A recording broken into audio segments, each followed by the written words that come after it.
Programme میں آپ کو خوش آمدید کہتے ہیں. میں اسد اللہ خان ہوں. ایک امریکی تھنک ٹینک جس کا نام انٹرنیشنل کرائسس گروپ ہے، اس نے خبردار کیا ہے کہ اس موسم سرما میں افغانستان میں 10 لاکھ بچے بھوک سے مر سکتے ہیں.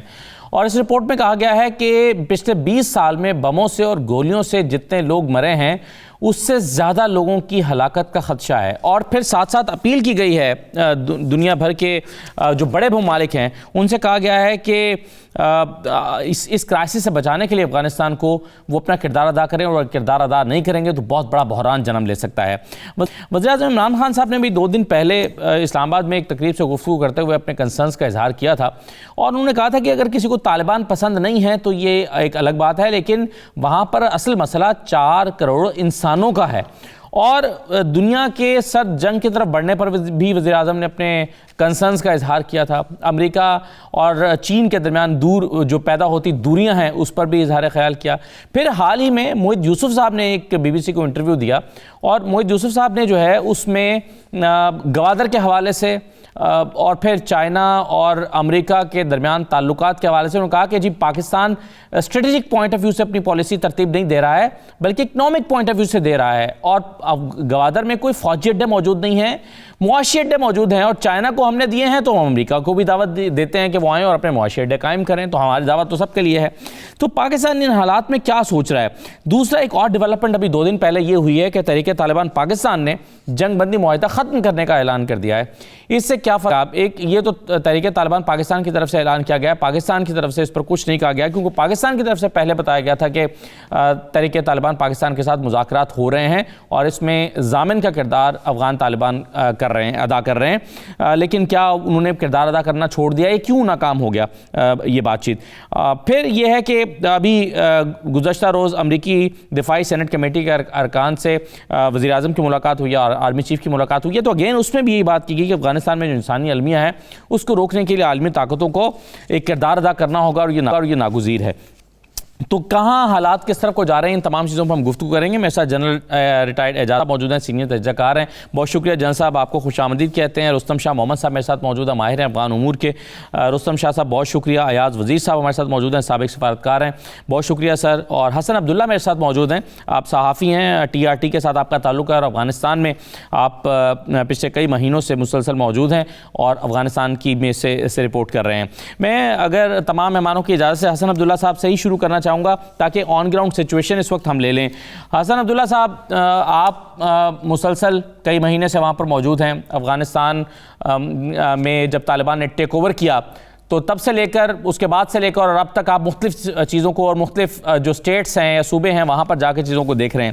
یہ بتائیے کس قسم کے انسانی المیہ جنم لے رہے ہیں، اور ہم اگر پچھلے 3 مہینے پہلے کا اب سے کمپیریزن کریں تو آپ کیا کہیں گے کہ چیزیں گریجولی بہتر ہوئی ہیں یا ورسٹ ہوئی ہیں؟ جو معاشی صورتحال ہے وہ اب ہوتی جا رہی ہے. اکنامک ریلیشن نہ ہونے کی وجہ سے جو ایک اسٹرکچر موجود ہونا چاہیے، ریاستی اسٹرکچر، اور خاص کر یعنی انٹرنیشنل ریلیشنز جو ہونے چاہیے افغانستان کے دیگر ممالک کے ساتھ، وہ موجود نہیں ہے. تو جو بیانات آ رہے ہیں کہ ممالک کو اپنا کردار ادا کرنا چاہیے، عملاً ایسا نہیں ہو پا رہا، کیونکہ جو امداد آ رہی ہے نمبر 1 وہ کافی نہیں ہے، نمبر 2 وہ امداد زیادہ تر شہری علاقوں تک وہ محدود ہے. جو دیہی علاقے ہیں، بالخصوص آپ ننگرہار کے مختلف علاقوں میں جائیں، قندھار میں جائیں، ہلمند کی طرف جائیں، تو وہاں پر جو دیہی علاقے ہیں وہاں پر اب تک امداد نہیں پہنچی. باقی مہمانوں کی طرف جاتا ہوں. تو جنرل صاحب، یہ بہت بڑا المیہ پیدا ہو سکتا ہے، اس کی جانب دنیا توجہ آپ کے خیال میں کیوں نہیں کر رہی؟ کیا یہ ان کے علم میں نہیں ہے، یا علم میں ہے اور دانستہ طور پر اس سے صرف نظر کر رہے ہیں؟ کیا دنیا جانتی ہے کہ اس کے کیا اثرات مرتب ہو سکتے ہیں اگر لاکھوں لوگ وہاں مرتے ہیں، ایک انسانی جو المیہ ہے وہ جنم لیتا ہے تو کیا ہوگا؟ Thank you very much Asadullah صاحب. پہلے آپ یہ بتا دیں، کاؤنٹر کویسچن یہ ہے کہ جو عراق میں، سیریا میں، یمن میں اور افغانستان میں جو ہلاکتیں ہوئی ہیں اس پہ دنیا پہ کیا اثر ہوا ہے؟ بات یہ ہے کہ یہ جو ہمیں درس دیا جا رہا ہے، انٹرنیشنل کرائسس گروپ ہو جو پوری دنیا کو لیکچر کر رہا ہے کہ امداد کریں ورنہ وہاں ہیومینیٹیرین کرائسس جنم لے لیں گے اور اتنے بچے موت کے گھاٹ میں چلے جائیں گے، یا 20 سالوں میں جنگ سے اتنی ہلاکتیں نہیں ہوئی جتنی اب ہو جائیں گی، ان کو کہیں یہی بات پریزیڈنٹ جو بائیڈن کے کان میں جا کے کہیں، جو 9.2 بلین کے ایسٹ فریز کر کے بیٹھے ہیں، اور ایک وہ قوم جو اپنے حقوق کی جنگ لڑ رہی تھی، اپنی آزادی کی جنگ لڑ رہی تھی، اگر ان سے اپنی شکست کا 20 سالہ اسٹریٹجی کے فیلئر کا بدلہ لینے کے لیے آج وہ وہاں پہ ایک معاشی بحران بائی ڈیزائن لے کے آئے ہیں اور لانا چاہتے ہیں، اور ان کو اس بات کی سزا دینا چاہتے ہیں کہ افغان عوام یہ سمجھے کہ طالبان کے پاس ان کے مسائل کا حل نہیں ہے، تو امریکہ ایک طاقتور ملک ہے، ویسٹ ان کے ساتھ کھڑا ہے، اگر وہ سب مل کر یہ سزا دینا چاہتے ہیں افغانوں کو، تو پھر اس کا الزام یا اس کا مشورہ وہ باقی کن قوموں کو دے رہے ہیں کہ آپ امداد کے لیے آئیں؟ ایک تو یہ بات ہے، تو یہ بائی ڈیزائن ہے، بدلہ لیا جا رہا ہے افغان طالبان سے اور افغان قوم سے کہ آپ لوگوں نے طالبان کو ریزسٹ نہیں کیا اور طالبان اقتدار میں آ گئے ہیں اور ہمیں عزیمت کے بعد 20 برس کے بعد وہاں سے نکلنا پڑا ہے۔ تو یہ سب کچھ جو ہو رہا ہے یہ بائی ڈیزائن کیا جا رہا ہے، اور انفارچونیٹلی باقی کسی کے پاس اس کا حل اس سطح پہ نہیں ہے۔ 9.2 بلین ڈالرز کے ایسٹس امریکہ نے فریز کیے ہیں اور وہی ان کو ریلیز کر سکتا ہے، اس پر کوئی اور ایسا دباؤ نہیں ڈالا جا سکتا جس سے وہ اس کو ختم کرے۔ اب رہی ریجنل کنٹریز کی ذمہ داری، ٹیئر 2 میں آ جاتے ہیں Russia, Pakistan, Iran, central Asian states اور چائنا بہت بڑا انویسٹر ہے جن کے پاس دولت ہے بھی صحیح، لیکن وہ پھر اپنے کاروباری مفاد کو دیکھتے ہوئے گریجول ڈیولپمنٹ کریں گے، وہ آؤٹ آف دا وے جا کے 9 بلین ڈالر تو ریلیز نہیں کریں گے۔ جو موجودہ طالبان حکومت ہے وہ امداد کے ساتھ شاید کچھ ہیلتھ فیسلٹیز تو پرووائڈ کر سکے، کھانے کے لیے روٹی شاید لوگوں کو خیرات کی صورت میں ملتی رہے، لیکن وہ لوگوں کی فلاح کے لیے، اسٹیبلٹی کے لیے، کاروبار کے لیے یا اوور آل معاشی ترقی کے لیے افغان طالبان کوئی کردار ادا نہیں کر سکتے جب تک انہیں ریکگنائز نہیں کیا جاتا۔ ایک ان ریکگنائز گورنمنٹ، ڈیفیکٹو گورنمنٹ جسے دنیا کہہ رہی ہے، جس کے ساتھ کوئی آدمی کھل کے تجارتی معاہدے کرنے کو تیار نہیں ہے، ان سے ہم کس معجزے کی توقع کر رہے ہیں؟ تو یہ سب کچھ آرٹیفیشل انوائرمنٹ ہیں، امریکہ کے پیدا کرتے ہیں، ویسٹ ان پہ امریکہ کی لائن ٹو کرتے ہوئے خاموش ہے، لہذا اس کے لیے دعا کی جا سکتی ہے، اس کے علاوہ کسی معجزے کی امید مجھے نظر نہیں آتی۔ صحیح ہے، چلیے میں باقی مہمانوں کی تو جانے سے پہلے اگر حسن عبداللہ اپنی بات آپ مکمل کر لیجئے گا۔ 2-3 چیزیں جو ہمیں وہاں پر بڑی امپورٹنٹ دیکھنے میں ملتی تھی 3 مہینے پہلے، یعنی ہم دیکھتے تھے کہ اکنامک ایکٹیویٹی بالکل نہیں ہو پا رہی، لوگوں کا، عوام کا کاروبار نہیں ہو پا رہا، کیونکہ جو ظاہر ہے بینکس کے ساتھ ایک لمیٹیشن تھی کہ آپ اپنے پیسے نہیں نکلوا سکتے۔ پھر ہم نے دیکھا تھا بہت بڑی تعداد میں لوگ بے گھری کا شکار تھے، واپس اپنے علاقوں میں نہیں جا پا رہے تھے۔ پھر چیزوں کی قیمتیں مہنگی ہو رہی تھیں اور خدشہ تھا کہ قلت پیدا ہو سکتی ہے۔ تو یہ بتائیے کہ خوراک کی قلت کا معاملہ یا جو بینکس کے آپریٹ کرنے کا معاملہ ہے، کون کون سی چیزیں روٹین میں آ رہی ہیں یا چیزیں مزید خراب ہوئی ہیں؟ دیکھیے معاملات تو اس وقت تک روٹین میں نہیں آ سکتے جب تک اکنامک ریلیشنز نارملائز نہ ہوں۔ اکنامک ریلیشنز اس وقت تک نارملائز نہیں ہوں گے جب تک ریکگنیشن نہیں ہوگی طالبان حکومت کی۔ اب یہ جو بیانات آ رہے ہیں مختلف ممالک کی طرف سے کہ اتنے لوگ جو ہیں وہ مارے جا سکتے ہیں، یہ ہو سکتا ہے، یہ بیانات کی حد تک یہ معاملات محدود ہیں۔ جب تک عملاً ریکگنیشن اور پھر اکنامک ریلیشنز کی طرف نہیں بڑھا جائے کہ یہ معاملات تو چلتے رہیں گے۔ اور یہاں پر آپ دیکھیں کہ ایک جو بیانیہ بہت عام ہے افغانستان کے خاص کر دیہی علاقوں میں، وہ یہ کہ یہ ایک تاثر دیا جا رہا ہے کہ حکومت ناکام ہو رہی ہے، اور بعض لوگ یہ کہہ رہے ہیں، خاص کر ایون تھنک ٹینکس میں بعض لوگ پبلکلی نہ بھی آ رہے ہوں، یہ کہہ رہے ہیں کہ اس حکومت کو ناکام دکھانے کے لیے کسی قسم کی بغاوت اس کے خلاف انسٹیگیٹ کرنے کے لیے یہ کیا جا رہا ہے، تاکہ پھر یہ ہو کہ عوام جو ہے، حکومت ناکام ہو گئی ہے عوام کو روٹی مہیا کرنے میں، اور ایسا ہو رہا ہے۔ لیکن ظاہر ہے جو الٹیمیٹ وکٹم ہے وہ افغان عوام ہے۔ ٹھیک ہے، یہ معاملات چلتے رہیں گے جب تک ریکگنیشن اور اکنامک نارملائزیشن کی طرف نہیں بڑھتے۔ ٹھیک، بالکل صحیح ہے، رائٹ سر۔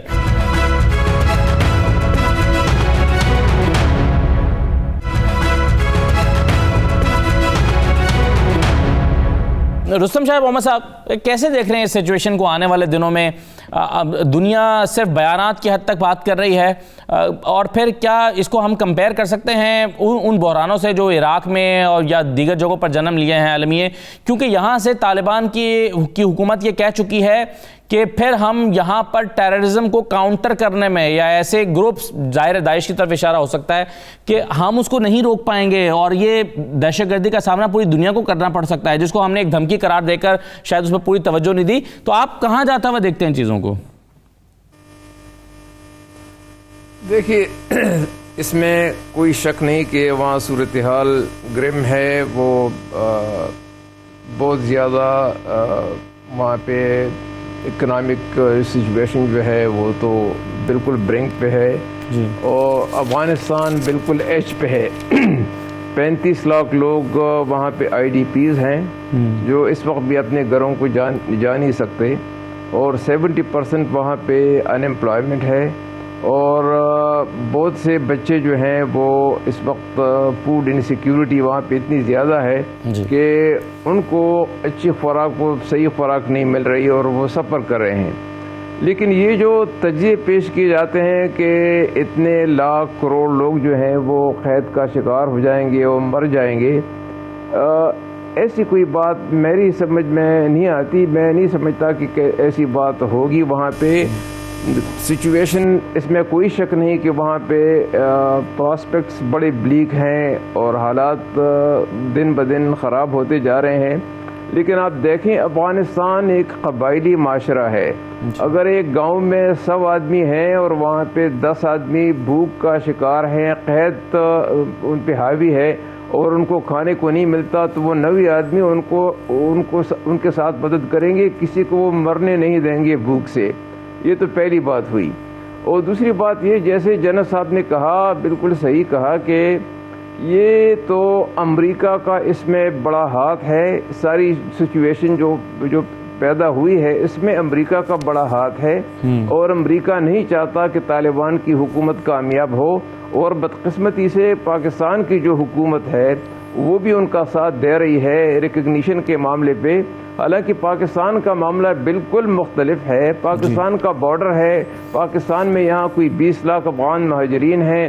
پاکستان میں طالبان کی جو لیڈرز ہیں ان کی فیملیز اس وقت بھی پاکستان میں ہیں. تو پاکستان کا تو ایک اسپیشل ان کے ساتھ یہ خصوصی ریلیشن شپ ہے. پاکستان کو تو چاہیے تھا کہ یہ دیکھ لیتے کہ ہمارے پاس کوئی دوسرا آپشن نہیں ہے. 2 مہینے کے بعد اگر ہم ریکگنائز کریں یا 4 مہینے کے بعد ریکگنائز کریں تو فی الحال فوری طور پہ کیوں نہ ریکگنائز کریں؟ کیونکہ اگر آپ ریکگنائز کریں گے تو پھر چائنا بھی ریکگنائز کرے گا. چائنا کی وہاں 3.2 بلین سے زیادہ ڈالر سے زیادہ انویسٹمنٹ ہے، اور چائنا چاہتا ہے کہ افغانستان سی پیک میں بھی شامل ہو جائے. چائنا چاہتا ہے کہ ان کا بارڈر بھی سیف ہو جائے. چائنا یہ بھی چاہتا ہے کہ جو یوگر ہیں، جن کے خلاف چائنا میں کارروائیاں ہو رہی ہیں اور کچھ وہ پہ افغانستان میں ہیں، تو وہ بھی ان کے خلاف استعمال نہ ہوں. تو چائنا کی بھی مفادات ہیں. 1 بیلٹ 1 روڈ کے حوالے سے بھی، بارڈر کے حوالے سے بھی، اور داعش کے حوالے سے سب سے زیادہ خدشات ہیں. اب چائنا چاہتا ہے کہ وہاں ایک ایسی حکومت ہو جو داعش کا خاتمہ کر لے. لیکن چونکہ پاکستان جو ہے امریکہ کی ایما پہ ابھی تک وہ ریکگنیشن کے لیے تیار نہیں ہوتا، اس لیے سارے ملک جو ہیں تذبذب کا شکار ہیں کہ پاکستان جن پہ جن کے خلاف یہ کہا جاتا تھا کہ طالبان کے ساتھ ان کے بڑے تعلقات ہیں، اگر وہ ریکگنائز نہیں کرتا تو اس میں ضرور کچھ بات ہوگی. اور اس میں یہ بات بھی ہے کہ اگر سچویشن کچھ ایسی خراب ہو جائے تو یہ لوگ یہ تصور کر رہے ہیں کہ وہاں پہ جو لوگ بھاگ گئے تھے، جو وار لارڈز افغانستان سے بھاگ گئے تھے اور جن کی ابھی بھی کچھ نہ کچھ فالوئنگ موجود ہے، وہ لوگ ایک ریزسٹنس آرگنائز کریں گے طالبان کے خلاف. حالانکہ یہ بالکل ہو نہیں سکے گا، کیونکہ 2 باتیں بالکل کلیئر ہیں اور وہ امپورٹنٹ ہے. پہلی بات، فرسٹ ٹائم 50 سال میں پہلی مرتبہ ایسا ہوا ہے کہ ایک ایسی حکومت وہاں موجود ہے جس کی سارے افغانستان میں ریٹ ہے اور کنٹرول ہے اور امن ہے. یہ 50 سال میں پہلی مرتبہ ہوا ہے. ان کی اتھارٹی کو، ان کی حکومت کو چیلنج کرنے والا افغانستان کے اندر کوئی نہیں ہے. نہ کوئی پارٹی ہے، نہ کوئی انڈیویجول ہے، نہ کوئی گروپ ہے، نہ کوئی وار لارڈ ہے. دوسری بات، افغانستان کے لوگ 40-45 سال کی جنگ سے تنگ آ چکے ہیں اور وہ ہر حکومت کو ویلکم کریں گے جو وہاں امن ڈیلیور کرے, اور ان کو معلوم ہے کہ طالبان امن ڈیلیور کریں گے اور ابھی تک وہ امن ڈیلیور کر رہے ہیں.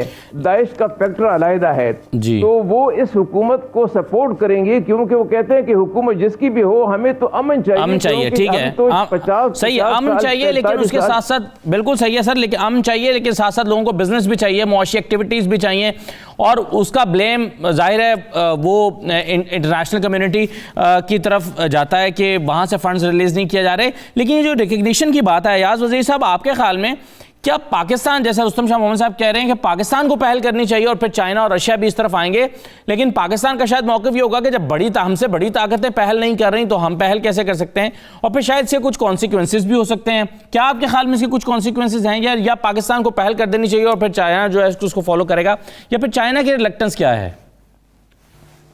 دیکھیں پاکستان نے تو پہلے بلکہ ابھی تک وہی کہہ رہے ہیں کہ ہم ریجن کے جو ممالک ہیں چین, سینٹرل ایشیا, روس, ترکی وغیرہ, ان کے ساتھ مل کے اکٹھے فیصلہ کریں گے کہ ریکگنائز کرے یا بھی صبر کرے.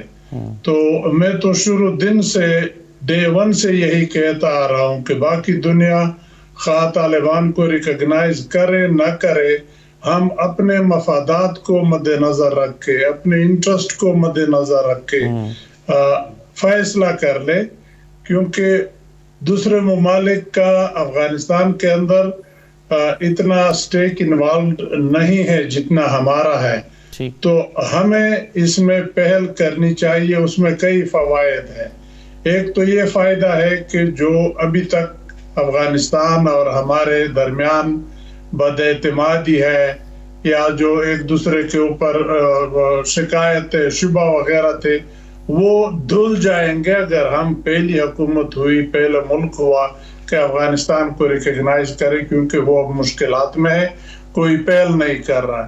دوسری بات یہ ہے کہ جب تک آپ ریکگنائز نہ کریں, ڈی فیکٹو تو آپ اس کے ساتھ ڈیل کر رہے ہیں, ساری دنیا کر رہی ہے. جو ریکگنیشن چاہیے کہ آپ اس کو مان لے کہ یہ واقعی افغانستان کی لیگل حکومت ہے.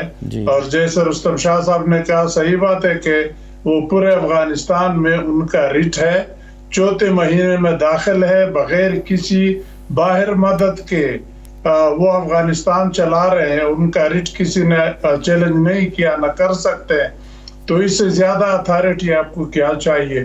اور دوسری بڑی بات جو میں سمجھتا ہوں سب کے فائدے کے لیے, جو امیجیٹ نیبرز ہیں ہمارے فائدے میں بھی, کہ اگر طالبان کو ریکگنائز کر لے, ان کی جیسے دوسرے ملک ان کے ساتھ روابط ہوتے ہیں ان کے ساتھ بھی کر لے, تو وہ ذرا مضبوط ہو جائیں گے. اور افغانستان کے اندر جتنی بھی دوسری ملیٹنٹس گروپس ہیں, خراسان, داعش, IS خراسان ہے, القاعدہ ہے, ETIM ہے, جن کے بارے میں ریزرویشن ہے, TTP ہے, پاکستان کی ریزرویشن ہے, ETIM ہے, چائنا کی ریزرویشن ہے, باقی سینٹرل ایشیا کے ریزرویشن ہے, ایران کے ریزرویشن ہے.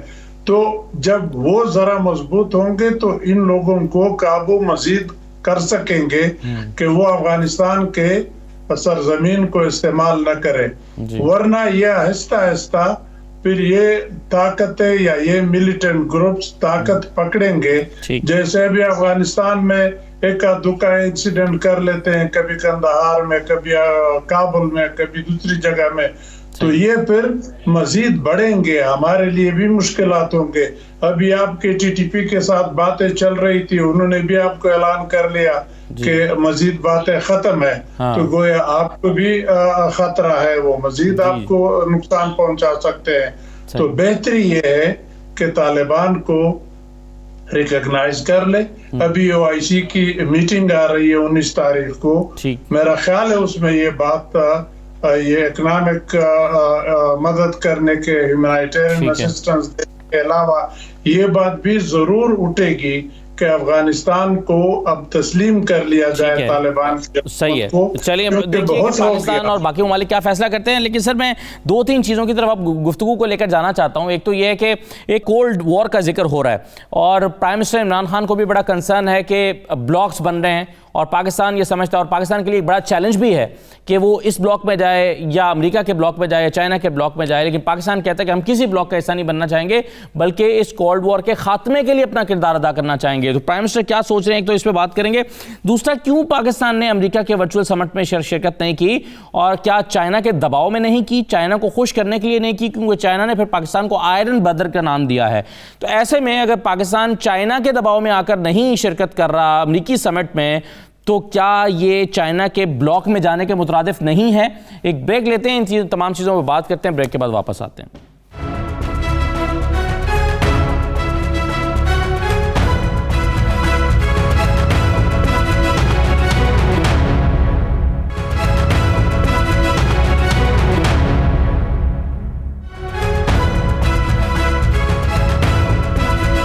دوبارہ خوش آمدید. سب سے پہلے تو یہ دیکھ لیجئے اب کہ عمران خان صاحب جو ہیں وہ کولڈ وار کے حوالے سے کس طرح سے اپنے کنسرنز کا اظہار کر رہے ہیں اور وہ اپنا رول کیا سمجھتے ہیں کہ اس صورتحال میں پاکستان کا رول کیا ہونا چاہیے. ذرا سنیے عمران خان صاحب نے کیا کہا.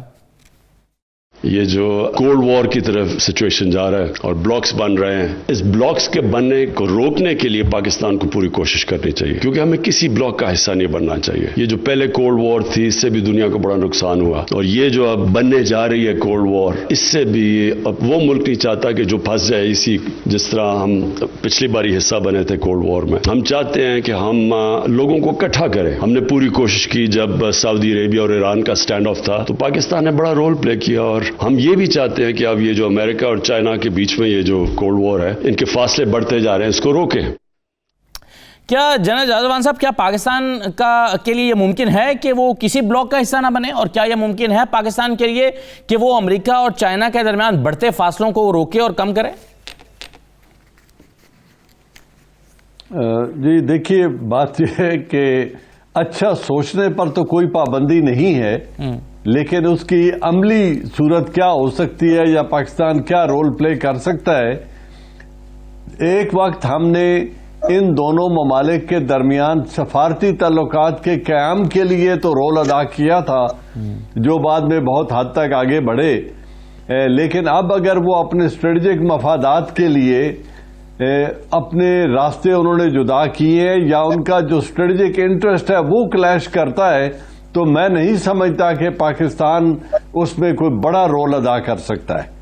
اچھی نیک خواہش رکھنا اور بات ہے, لیکن عملی طور پہ ہم کوئی اتنا بڑا کردار ادا نہیں کر سکتے جہاں ہم چائنا اور امریکہ کو اپنی اسٹریٹجک ری اورینٹیشن کی طرف ان کو کنونس کر سکیں. ایسا کرنا مجھے ممکن نظر نہیں آتا. صحیح ہے. تو جنرل صاحب, آپ کے خیال میں یہ کیا ہوا, پاکستان نے پھر جو امریکہ کی ورچوئل سمٹ تھی اس میں کیوں شرکت نہیں کی؟ اس میں چائنا اور رشیا کو نہیں بلایا گیا تھا, بنگلہ دیش اور کچھ اور ممالک کو نہیں بلایا گیا تھا, پاکستان بھی نہیں گیا. تو یہ کیا پاکستان نے امریکہ کے ساتھ تعلقات بہتر کرنے کا ایک موقع کھو دیا ہے؟ پاکستان اس کو امپورٹنٹ نہیں سمجھ رہا تھا, یا پاکستان چائنا کے دباؤ میں نہیں گیا اس سمٹ میں؟ امریکہ نے 70 برس تعلقات بہتر کرنے میں لگا دیے اور اپنی جانی, مالی, اسٹریٹجک ہر طرح کے نقصانات برداشت کیے. کشمیر جیسے ایشو پر ویٹو بھی کروایا, یو ایس ایس آر سے امریکہ کی خوشنودی کے لیے آدھا ملک کھو دیا اور 7ویں بیڑے کا انتظار کرتا رہا. U-2 کی پرواز سے روس کا ریت بھی انوائٹ کیا. تمام تر اور پھر 1984 میں ان کی جنگ لڑتے ہوئے سیاچن بھی کھو دیا, اور کارگل کے وقت ان کی شرائط پہ اپنی فوجیں بھی واپس بلائی ہندوستان کو, چونکہ گلے لگانا چاہتا تھا امریکہ. تو اس دوستی میں پاکستان نے حاصل کیا کیا ہے؟ اب دیکھنا یہ ہوتا ہے کہ آپ اپنے امیڈیٹ نیبرز جو ہیں, جن کے ساتھ آپ کے اسٹریٹجک اور معاشی مفادات ایک دم جڑے ہوئے ہیں, چائنا کے ساتھ ہم اپنی اسٹریٹجک ڈائریکشن کا انتخاب کر چکے ہیں, اب اس میں واپس جانے کے امکانات نہیں ہیں. اسی طرح امریکہ ہندوستان کا انتخاب اس ریجن میں کر چکا ہے. اس کو کتنی کامیابی ہوتی ہے کہ وہ ہندوستان کو رشیا اور چین سے دور کر لے، یہ امریکہ کی ثوابدید پہ ہے اور ہندوستان نے اس کا فیصلہ کرنا ہے. لیکن پاکستان اب ان کی طرف جاتے ہوئے نہ روس کو ناراض کرنا افورڈ کر سکتا ہے. امریکہ کو آپ یہی دیکھ لیں، اگر اس کی نظر میں روس میں جمہوریت نہیں ہے اور چین میں جمہوریت نہیں ہے تو وہ اپنی طرح کی جمہوریت تو 20 برس سے افغانستان میں نافذ نہیں کر سکا جہاں پہ وہ عملی طور پر آ کر بیٹھا ہوا تھا. تو ان دو ملکوں میں وہ کون سی تبدیلی لانا چاہتا ہے؟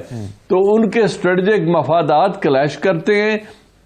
ہمارے اسٹریٹجک مفادات Iran, Russia, China, central Asia اور افغانستان کے ساتھ اس طرح جڑے ہوئے ہیں کہ ہم اس سے الگ نہیں ہو سکتے. لہذا شرکت نہ کر کے پاکستان نے اپنا کوئی بڑا اسٹریٹجک نقصان نہیں کیا ہے. ٹھیک ہے، لیکن کیا رستم شاہ محمد صاحب، کیا پاکستان نے اپنی پوزیشن تو واضح کر دی ہے کہ وہ کس کے ساتھ کھڑا ہے؟ یہ دونوں باتیں ہم کیا بیک وقت اعتماد کے ساتھ کہہ سکتے ہیں کہ پاکستان کی پوزیشن نیوٹرل ہے؟ اور دوسرا یہ کہ پاکستان امریکہ کے سمٹ میں نہ جا کر چائنا کی شاباشی دے رہا ہے یا تعریف لے رہا ہے، اور چائنا کہہ رہا ہے یہ ہمارا آئرن بردر ہے. تو یہ دونوں باتیں بیک وقت ہو سکتی ہیں، نیوٹرلٹی اور یہ دوسری چیز بھی؟ دیکھیے، ڈیموکریسی کانفرنس میں 100 سے زیادہ ممالک تھے. یہ کوئی ڈیفائننگ مومنٹ نہیں ہے کہ پاکستان نے شرکت سے انکار کر دیا اور امریکہ کے ساتھ تعلقات میں کوئی بہت بڑا بگاڑ آیا، ویکیوم آیا. پاکستان نے در پردہ ان کو بتا دیا ہے کہ آپ نے تائیوان کو انوائٹ کیا ہے، اور تائیوان جو ہے وہ چائنا اس کو اپنا ملک سمجھتا ہے، اپنے ملک کا حصہ سمجھتا ہے، اس لیے ہمارے لیے شرکت کرنا بہت مشکل ہے. یہ تو پاکستان نے ان کو بیہائنڈ دا سین بتا دیا ہے. جہاں امریکہ اور چین کی بات ہے وہ ہائی سٹیک گیم ہے، اس میں پاکستان کا کوئی کردار نہیں ہے. دیکھیے، ساؤتھ چائنا سی میں امریکہ اور چین آپس میں برسر پیکار ہیں. ایک بڑی زبردست وہاں پہ کوائٹ جنگ جاری ہے، اور اسی لیے امریکہ نے ہندوستان کے ساتھ اسٹریٹجک پارٹنرشپ ایگریمنٹ کیا ہوا ہے تاکہ ساؤتھ چائنا سی میں جو چین آگے بڑھنے کی کوشش کر رہا ہے ان کی الغار کو روکا جا سکے. پاکستان کے پاس اس کے سوا کوئی دوسرا راستہ ہی نہیں ہے کہ وہ چین کے ساتھ اپنے تعلقات کو مزید کنسولیڈیٹ کرے.